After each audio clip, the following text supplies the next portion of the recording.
শিক্ষার্থীদের সমর্থনে রাজধানীতে ছাত্র জনতার দ্রোহযাত্রা, বিভিন্ন পেশার মানুষের একাত্মতা, হয়রানি বন্ধ, হত্যার বিচার দাবি।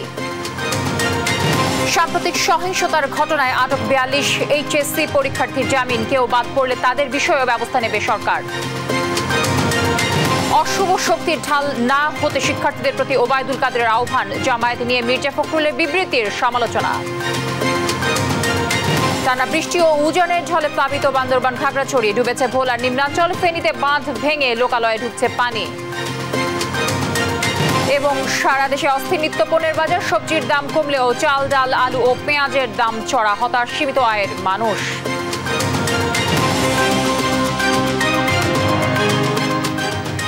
দর্শক, সংবাদ সন্ধ্যায় শুনছিলেন এটি এসটিএন টিভির সংবাদ শিরোনামগুলো। সঙ্গে রয়েছে আমি তানসিয়া যুথি। এবার জানাবো বিস্তারিত। সরকারের কোনো তদন্ত কমিশন নয়, বরং জাতিসংঘের অধীনে কোটা আন্দোলনের শিক্ষার্থী হত্যার তদন্ত দাবি করেছে উদীচী শিল্পী গোষ্ঠী। দেশে গণতান্ত্রিক পরিবেশ ফিরিয়ে আনার আহ্বানও জানান তারা। শিক্ষার্থীদের আন্দোলনে একাত্মতা জানিয়ে মাঠে নেমেছে বিক্ষুব্ধ কবি, লেখক ও শিল্পীরা। জান্নাতুল মোহনা ও মাজহারুল ইসলামকে সঙ্গে নিয়ে সাইফুল রিপনের প্রতিবেদনে আমরা বিস্তারিত জানব।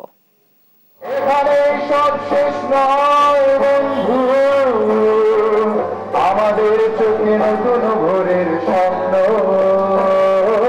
রাত্রির পথন না যত বন্ধু। জাতীয় প্রেস ক্লাবের সামনে কোটা আন্দোলন ঘিরে নিহতদের প্রতীকী কফিন সামনে রেখে প্রতিবাদী কবিতা, গান, বক্তৃতার আয়োজন করে উদীচী শিল্পী গোষ্ঠী।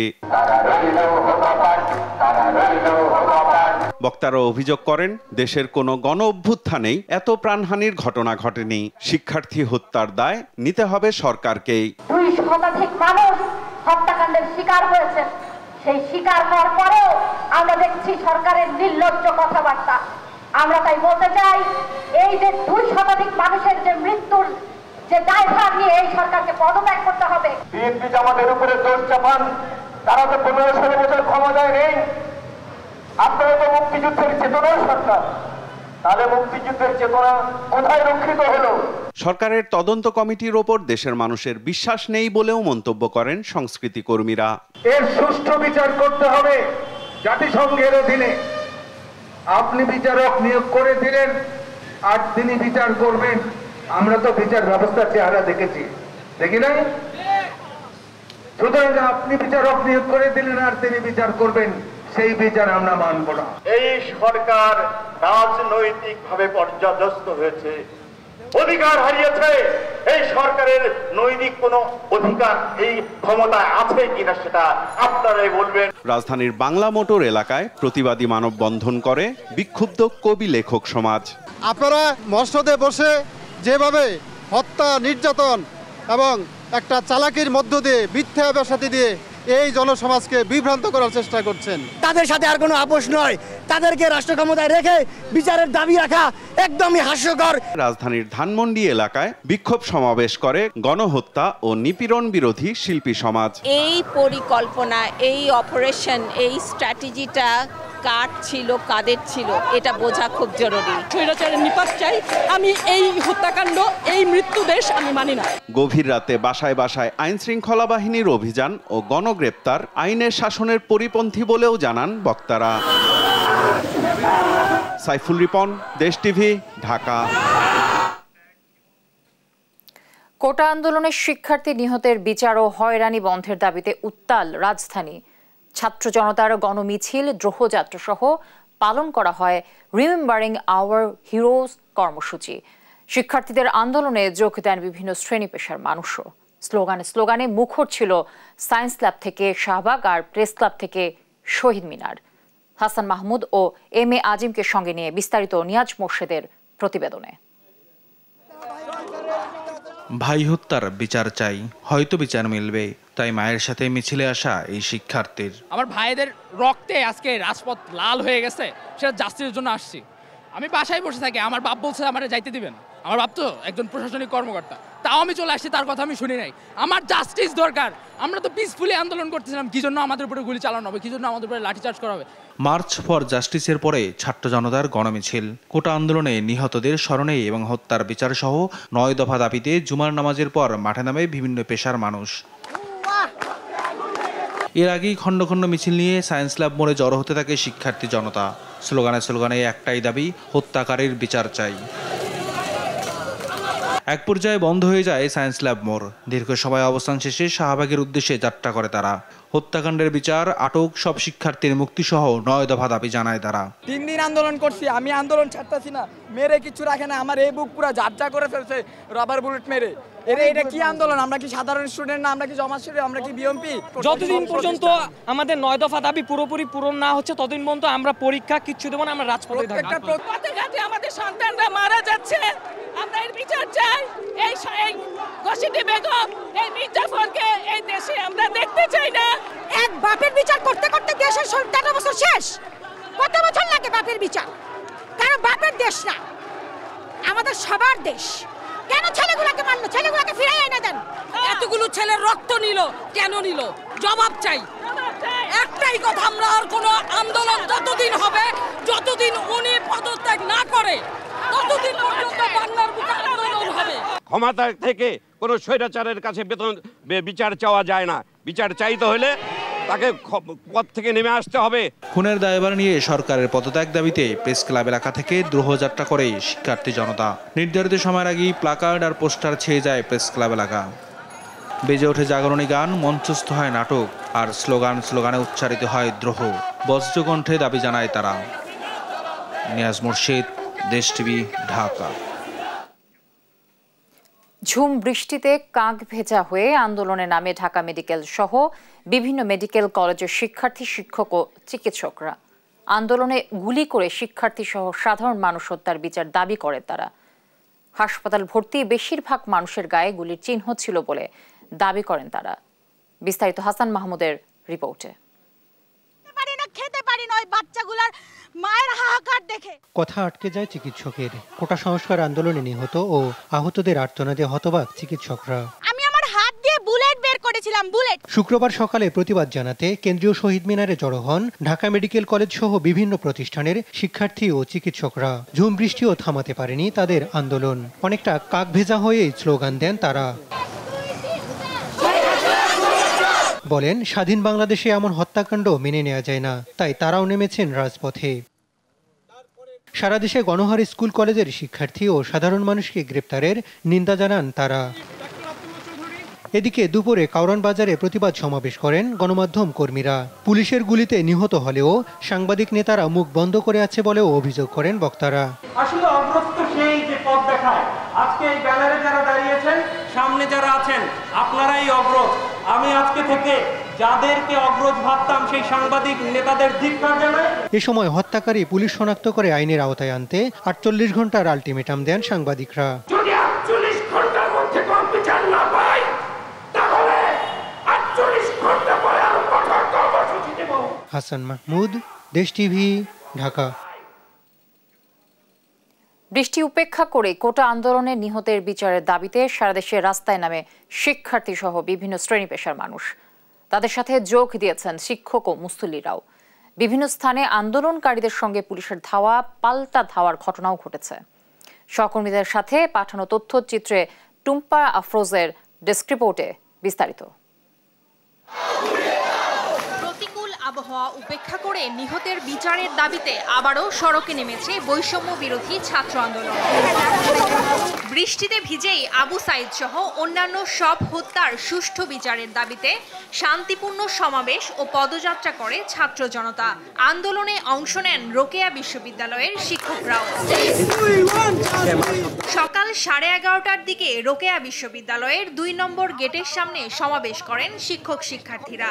সমাবেশ শেষে একটি র্যালি মডার্ন মোড় ঘুরে বিশ্ববিদ্যালয় ক্যাম্পাসে শেষ হয়। দাবি আদায় না হওয়া পর্যন্ত আন্দোলন চালিয়ে যাওয়ার ঘোষণা দেন তারা। এদিকে বৃষ্টি উপেক্ষা করে ময়মনসিংহের টাউন হল মোড়ে জমায়েত হয় বৈষম্য বিরোধী ছাত্র আন্দোলনকারীরা। পরে নগরীর বিভিন্ন জায়গা থেকে আসা গণমিছিলটি টাউন হল মোড় থেকে কৃষ্ণচূড়া চত্বরে গিয়ে শেষ হয়। ততদিন না পর্যন্ত আমাদের 9 দফা আন্দোলন মানে 9 দফাগুলো মানা হচ্ছে ততদিন পর্যন্ত এটা চলতে থাকবে। আমাদের ভাইদের রক্তের দাবি আমাদেরকে দিতে হবে। আমরা আমাদের ভাইদের সাথে অন্যায় করতে পারবো না। চট্টগ্রামের আন্দরকিল্লা শাহী জামে মসজিদ থেকে জুমার নামাজ শেষে গণমিছিল করেছে বৈষম্য বিরোধী ছাত্র আন্দোলন। বৃষ্টির মধ্যেই নগরীর লালদিঘি রাইফেল ক্লাব হয়ে নিউ মার্কেট মোড়ের দিকে যায় গণমিছিলটি। সেখানে আধা ঘন্টা অবস্থান করে রেলওয়ে স্টেশন এলাকায় গিয়ে শেষ হয়। জুমার নামাজ শুরুর আগেই দলে দলে নগরীর বিভিন্ন এলাকা থেকে জড়ো হয় আন্দোলনকারীরা। তাদের সাথে যোগ দেন মুসল্লিরাও। সেখানে সতর্ক অবস্থানে ছিল আইন শৃঙ্খলা বাহিনীর সদস্যরা। খুলনায় বৈষম্য বিরোধী আন্দোলনকারীদের সঙ্গে পুলিশের ধাওয়া পাল্টা ধাওয়ার ঘটনা ঘটেছে।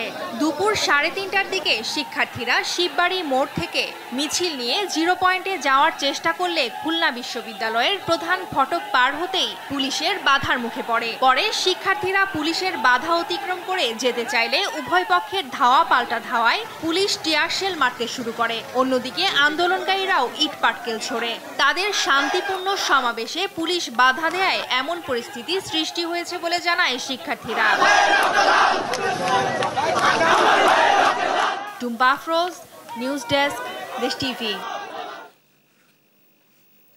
কোটা সংস্কার আন্দোলনকে কেন্দ্র করে সহিংসতার ঘটনায় ঢাকা মহানগর ও জেলার বিভিন্ন থানার মামলায় গ্রেফতার 37 জন এইচএসসি পরীক্ষার্থীকে জামিন দিয়েছেন ঢাকার সিএমএম আদালত। এছাড়া ঢাকার চিফ জুডিশিয়াল ম্যাজিস্ট্রেট আদালত আরও 5 জন পরীক্ষার্থীর জামিন মঞ্জুর করেন। শুক্রবার ঢাকা মেট্রোপলিটন ম্যাজিস্ট্রেট মোহাম্মদ রশিদুল আলমের আদালত জামিন মঞ্জুর করেন। আইনজীবী জানান, পরীক্ষার্থীদের সামনে পরীক্ষা বিবেচনায় জামিন দিয়েছেন আদালত।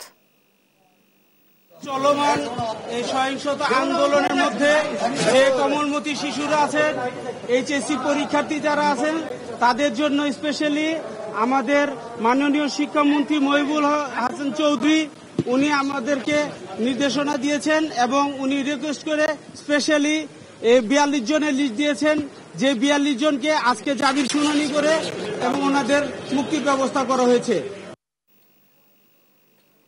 শিক্ষার্থীরা কোনো অশুভ রাজনীতির ঢাল হবে না বলে আশা প্রকাশ করেছেন আওয়ামী লীগ সাধারণ সম্পাদক ওবায়দুল কাদের। দুপুরে এক সংবাদ সম্মেলনে তিনি বলেন, উদ্ভূত পরিস্থিতি মোকাবেলায় প্রধানমন্ত্রী শেখ হাসিনা পর্যায়ক্রমে সবার সঙ্গে মতবিনিময় করবেন। জামায়াত শিবির নিষিদ্ধ করার বিষয়ে মির্জা ফখরুলের বক্তব্যের সমালোচনাও করেন ওবায়দুল কাদের। তৌফিক মাহমুদ মুনা জানাচ্ছেন এর বিস্তারিত। সরকারের নির্বাহী আদেশে সন্ত্রাসবিরোধী আইনের 18(1) ধারা অনুযায়ী জামায়াত ইসলামী ছাত্র শিবির ও তাদের অন্য অঙ্গ সংগঠন নিষিদ্ধ করা হয়। জামায়াত শিবির নিষিদ্ধের পরদিন সংবাদ সম্মেলনে আসেন আওয়ামী লীগ সাধারণ সম্পাদক ওবায়দুল কাদের। আওয়ামী লীগ সভাপতি রাজনৈতিক কার্যালয়ে কথা বলেন তিনি। বলেন, জামায়াত শিবির নিষিদ্ধ করায় সরকারকে আওয়ামী লীগ পক্ষ থেকে ধন্যবাদ দেন ওবায়দুল কাদের। জামাতের রাজনীতি নিষিদ্ধ করার সরকারি সিদ্ধান্তকে আমরা স্বাগত জানাই। জামাতের রাজনীতি নিষিদ্ধ হওয়া দেশের মানুষ সাধুবাদ জানালেও মির্জা ফখরুল ইসলাম আলমগীর এই সিদ্ধান্তকে অগণতান্ত্রিক, অসাংবিধানিক বলবে, এটাই স্বাভাবিক। শিক্ষার্থীদের আন্দোলন নিয়ে কথা বলেন আওয়ামী লীগ সাধারণ সম্পাদক। শিক্ষার্থীদের অযথা হয়রানি এবং আটক না করতে নির্দেশ দেওয়া হয়েছে আইন শৃঙ্খলা বাহিনীকে। ইতিমধ্যে শিক্ষার্থীদের অযথা হয়রানি এবং আটক না করতে আইন প্রয়োগকারী সংস্থাকে নির্দেশনা দেওয়া হয়েছে। কোন শিক্ষার্থী যেন হয়রানির শিকার না হয় সেদিকে দায়িত্বশীল সকলকে সতর্কতার সঙ্গে খেয়াল রাখতে হবে। কোটা নিয়ে মুক্তিযোদ্ধা মন্ত্রীর বক্তব্য তার ব্যক্তিগত, সরকার নয়, জানান ওবায়দুল কাদের। মুক্তিযুদ্ধের চেতনা। তৌফিক মাহমুদ মুন্না, দেশ টিভি, ঢাকা। টানা বৃষ্টি ও উজানের ঢলে প্লাবিত বান্দরবান ও খাগড়াছড়ি, ডুবেছে ভোলার নিম্নাঞ্চল। উজানের ঢলের তোড়ে ফেনীতে বাঁধ ভেঙে লোকালয়ে ঢুকছে পানি। চরম বিপাকে দুর্গত এলাকার কয়েক লাখ মানুষ। সহকর্মীদের তথ্য ও ছবিতে আপন অপর রিপোর্ট। টানা দুদিনের ভারী বর্ষণ ও উজান থেকে নামা পাহাড়ি ঢলের তোড়ে ভাঙছে মুহুরী নদী। শুক্রবার বেলা 11:30টার দিকে ভেঙে যায় পরশুরামের শালধর বাঁধ। হু হু করে লোকালয়ে ঢুকতে শুরু করে পানি। প্লাবিত হতে থাকে গ্রামের পর গ্রাম। গেল মাসের বন্যার ক্ষয়ক্ষতি কাটিয়ে উঠতে না উঠতেই আবারও বন্যার কবলে পড়ে দিশেহারা ফেনীর পরশুরাম ও ফুলগাজী উপজেলার কয়েক লাখ মানুষ। ভারী বৃষ্টিতে তলিয়েছে ভোলার নির্মাঞ্চল, ভেসে গেছে পুকুর ও মাছের ঘের। পানিবন্দী হয়ে দুর্ভোগে মানুষজন। পানি উঠতে আমরা হাঁটাচলা করতে পারি না, তারপর আমাদের ঘর দুয়ার পড়ে গেছে, আমাদের চলতে ফিরতে কষ্ট, রান্না বান্না করতে পারি না, খাইতে পারছি না। বর্ষার কারণে আমাদের খুব কষ্ট হইতেছে, আমরা গতরে বাইরে হইতে খুব আমাদের এরিয়া সব ডুবে রয়েছে। আমরা ঘরের তো বাইরে গেছি, ঘরের গাছ পড়ছে, ঘর ভাঙ্গা ছড়িয়ে গেছে। টানা বৃষ্টিতে প্লাবিত খাগড়াছড়ির নির্মাঞ্চল। জেলার গঞ্জপাড়া, শান্তিনগর, কালডেবা সহ বেশ কিছু এলাকা তলিয়ে গেছে। সড়ক তলিয়ে খাগড়াছড়ির সঙ্গে যোগাযোগ বিচ্ছিন্ন দিঘিনালা উপজেলা এবং রাঙ্গামাটির লঙ্গদু ও বাঘাইছড়ি। কয়েকদিন থেকেই পানিতে নিমজ্জিত বান্দরবানের নির্মাঞ্চল। ঢলের পানি ঢুকে পড়েছে পৌর এলাকায়ও। জলমগ্ন বাগেরহাট শহরের অলিগলি ও রাস্তাঘাট, বাসাবাড়ির সামনেও হাঁটু পানি। ভোগান্তি বেড়েছে নিম্ন আয়ের মানুষের। অনেক কষ্টে আছি আমরা। পানি তারপর সমস্ত রোডেরও পানি, আগামাতা রোডে পানি, রোড ছাড়া কোনো পানি ছাড়া কোনো রোড নেই। বাইরে যেতে পারতেছি না আমরা, এখানে রান্না বাড়ার কোনো নেই। আমার ওই কোনো মতে সিরিয়া পানি এইগুলো খাইয়ে থাকা লাগতেছে মনে হয়। আমাদের স্কুলে যেতে সমস্যা হয়, তারপর বাসার ভিতর থেকে বের হইতে সমস্যা হয়। দুদিনের ভারী বৃষ্টিতে নাকাল নোয়াখালীবাসীও। পৌর শহরের রাস্তাঘাট ও অফিস আদালত পাড়ায় হাঁটু পানি। চরম বিপাকে পড়েছেন প্রয়োজনে বাইরে বের হওয়া মানুষ। যেইখানে যাই না কেন, ঘরে বলেন বাহিরে বলেন, সব জায়গায় শুধু পানি আর পানি। সর্বত্র পানি ছড়াছড়ি এবং হাঁটুর পরিমাণ পানি। অতিরিক্ত জলাবদ্ধতা, পানি নামার কোনো পথ নাই এবং পানি নিষ্কাশনের ব্যবস্থা না থাকার কারণে আমাদের ঘরের ভিতরে পানি ঢুকে গেছে। বিভিন্ন এলাকা পরিদর্শন করছে। আসলে মূলত এটা বাস্তব এবং সত্য যে পাবলিক অতিরিক্ত জলাবদ্ধতার কারণে পাবলিক ভোগান্তিতে আছে। আর এই ভোগান্তি কিভাবে দূর করা যায় সে বিষয়ে আমরা আজকে বসি সমন্বিতভাবে একটা উদ্যোগ গ্রহণ করবো এবং এটা স্থায়ী একটা সমাধান আমরা করবো ইনশাআল্লাহ। এদিকে পানি নামতে শুরু করেছে কক্সবাজারের নির্মাঞ্চল থেকে। আপন অপু, নিউজ ডেস্ক, দেশ টিভি। কিছুতেই নিয়ন্ত্রণে আসছে না দ্রব্যমূল্য। কোনটির দাম কমলে বাড়ে আরেকটি পণ্যের দাম। চলতি সপ্তাহে ডালের দাম কেজিতে বেড়েছে 2 থেকে 3 টাকা। 2 সপ্তাহ থেকে চালের দাম রয়েছে উচ্চ মূল্য স্থিতিশীল। বাজারে অস্থিরতার জন্য সঠিক ব্যবস্থাপনার অভাবকে দায়ী করছেন সাধারণ ক্রেতারা। বিস্তারিত ইফতেখার রেজার রিপোর্টে। শুক্রবার ছুটির দিনে বৃষ্টির প্রভাব বাজারে। ব্রয়লার মুরগি কেজিতে 10 টাকা কমে বিক্রি হচ্ছে 170 টাকায়, আর সোনালিকা বিক্রি হচ্ছে 260 টাকায়। সাদা ও লাল ডিমের ডজন 150 টাকা। ব্রয়লার বেচতাম আগে 220 টাকা 10 টাকা কেজি, এখন বেশি 170-80 টাকা কেজি। এখান দিয়ে তো কম আছে। ব্রয়লার মুরগি 150 টাকা 40 টাকা থাকলে আমাদের জন্য অনেকটা স্বাভাবিক হয়। যখন এটা প্রায় 170-80 টাকা হয়, এটা আমাদের জন্য একটু সাধ্যের বাইরে চলে যায়। একটা ডিমের দাম আপনার 12 টাকা, তাহলে কিভাবে সম্ভব হয়? একটা 10 টাকা 8 টাকা 9 টাকা করে ঠিক আছে। 2 সপ্তাহ ধরে বাড়তি দামে আটকে আছে চালের বাজার। মিনিকেট 68 থেকে 70, নাজির শাল 70 থেকে 80 এবং 28 চাল 54 থেকে 55 টাকায় বেচা কেনা হচ্ছে। কমার কোনো সম্ভাবনা নাই। গতকালকে গাড়ির অর্ডার দিয়েছি তো, মাল আসছে, পরে জিজ্ঞেস করছে ভাই ধানের দাম নাকি বাড়ছে। চালের দাম আজকে 15 দিন ধরে একই রকমই আছে, বাড়তি যেটা ওইটার ভিতরে আছে। আর যেমন মিনিকেট বেশি যে 68 থেকে 70 টাকা। যারা মানে বিত্তশালী তাদের জন্য সমস্যা না, আমাদের জন্য মধ্যবিত্ত যারা তাদের জন্য সমস্যা। এটা অনেক বেশি, মনে করেন 60 টাকার মধ্যে থাকলে এটা একটা রিজনেবল। মুদিপণ্যের মধ্যে চিনি বিক্রি হচ্ছে 135 টাকা দরে। 5 লিটার সয়াবিন বিক্রি হচ্ছে 870 থেকে 880 টাকা। দাম বেড়েছে ডাল জাতীয় পণ্যের। মসুর ডাল বিক্রি হচ্ছে 105 থেকে 120 টাকা, আর খেসারি 115 থেকে 120 টাকা। এক কথায় যারা দিন আনে দিন খায় তারা খুব সুবিধাজনক অবস্থানে নাই, প্লাস সব মিলে একটা হজবরল অবস্থা। চাউলের দামটা কিছুটা বাড়ছে, এটা মূলত হচ্ছে আমরা চলমান রাজনীতিক কেন্দ্র করে গাড়ি ঘোড়া সংকট নাম মানে একটা ওইটান দেখিয়ে এটা দাম বাড়ছে, কিন্তু আমি ওই হিসাবে চলমান রাজনীতি হিসাবে যে সহিংসতা হিসাবে ওই হিসাবে দাম বাড়ে। যে জিনিসের দাম আজকে দেখে এটা এই দাম, কালকে দেখে অন্য দাম, তখন বাধ্য আমাদের নিতে হয়, কারণ আমাদের প্রয়োজন এটা। তুলনামূলক কমেছে সবজির দাম। ঢেঁড়স 35, বেগুন 70, কচুরমুখী 70, শসা 90 টাকা। তবে ক্রেতারা বলছেন গেল বছরের তুলনায় এবছর সবজির দাম অনেক বেশি। গত বছর এই সিজনে যা দাম ছিল তার থেকে ডবল দাম চলতেছে। ভেন্ডি এই সিজনে আপনার 20 টাকা কেজি থাকে। যেমন এই যে করল্লা কেজি থাকে আপনার মাত্র 40 থেকে 45 কি 50, কিন্তু করল্লা চলতেছে 80 টাকা। হাফ কেজি আলু আমার কাছ থেকে 50 টাকা রাখে। তো এটা কি যৌক্তিক না অযৌক্তিক? আমরা সাধারণ জনগণ কোথায় আছি? তুলনামূলক সব সবজির দামই বর্তমানে কম থাকার কারণ হলো মালিয়াপুর এক হলো রাস্তা অবরোধ, 2 হলো মালিয়াপুর বৃষ্টির কারণে মানুষ বাইরে দিতেছে না।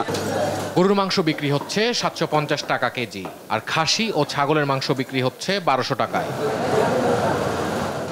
ইফতেখার রেজা, দেশ টিভি, ঢাকা। রাজধানী উন্নয়ন কর্তৃপক্ষের সাবেক প্রধান প্রকৌশলী মোহাম্মদ এমদাদুল ইসলামের বিরুদ্ধে অবৈধ সম্পদ অর্জনের অভিযোগে করা মামলার চার্জশিট অনুমোদন দিয়েছে দুর্নীতি দমন কমিশন। বৃহস্পতিবার অনুমোদন দেয় সংস্থাটি।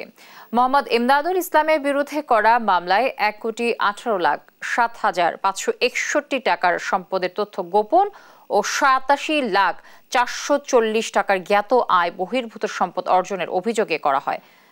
বিস্তারিত ফজলে আদিত্যের রিপোর্টে থাকছে।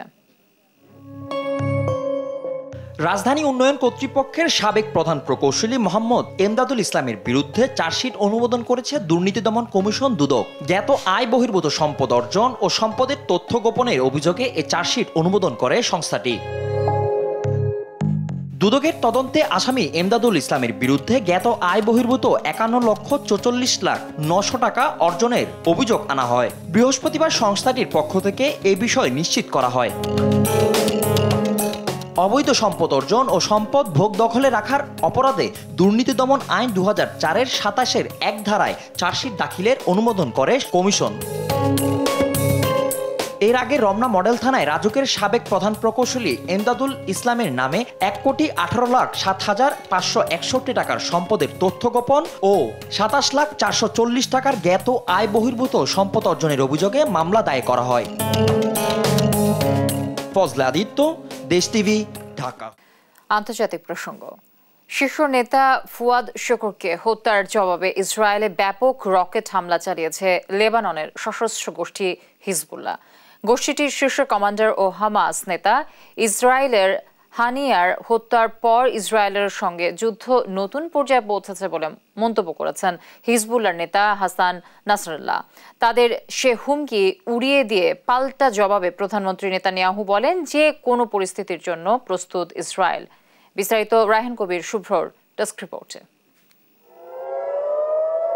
চলতি সপ্তাহে শীর্ষ এক কমান্ডার নিহতের ঘটনায় ইসরায়েলের উত্তরাঞ্চলে হামলা চালিয়েছে লেবাননের সশস্ত্র গোষ্ঠী হিজবুল্লাহ।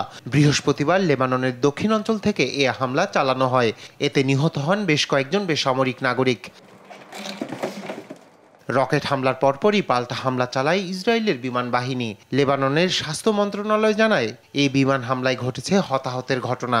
নিহতরা একই পরিবারের সদস্য। মঙ্গলবার স্থানীয় সময় বিকেলে ইসরায়েলের বিমান হামলায় হিজবুল্লাহর শীর্ষ কমান্ডার ফুয়াদ শুকুর নিহত হন।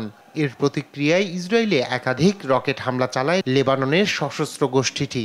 স্থানীয় সময় শুক্রবার আবারও অভিযান শুরু হবে বলে জানান সংগঠনটির প্রধান হাসান নাসরুল্লাহ। আজ আমি গদবাঁধা কোনো বক্তব্য দিতে চাই না, শুধু একটি বাক্যই বলবো, শত্রু এবং শত্রুর পেছনে আমাদের সর্বাত্মক লড়াই চলবে। শত্রুদের বলবো কৃতকর্মের জন্য অপেক্ষা করুন, আপাতত শেষ হাসি হেসে নেন, অচিরেই হাহাকার শুরু হবে। পরম করুণাময় আমাদের সঙ্গে আছেন। এর জবাবে ইসরায়েলের প্রধানমন্ত্রী বেনিয়ামিন নেতানিয়াহু জানান যে কোনো পরিস্থিতির জন্য প্রস্তুত ইসরায়েল। ইসরায়েল যে কোনো পরিস্থিতির জন্য প্রস্তুত, সেটা রক্ষণাত্মক এবং আক্রমণাত্মক উভয়ভাবেই। যে কোনো ক্ষেত্র থেকে আমাদের বিরুদ্ধে যে কোনো আগ্রাসনের জন্য প্রতিপক্ষকে চরম মূল্য দিতে হবে। এদিকে হানিয়া হত্যার বিষয়ে মার্কিন প্রেসিডেন্ট জো বাইডেনের সঙ্গে ফোনে কথা বলেছেন তুরস্কের প্রেসিডেন্ট রিসেপ তাইয়েপ এরদোয়ান। হানিয়ার হত্যা যুদ্ধবিরতিকে বিঘ্নিত করবে বলে মন্তব্য করেন তিনি। রায়হান কবির শুভ্র, নিউজ ডেস্ক, দেশ টিভি।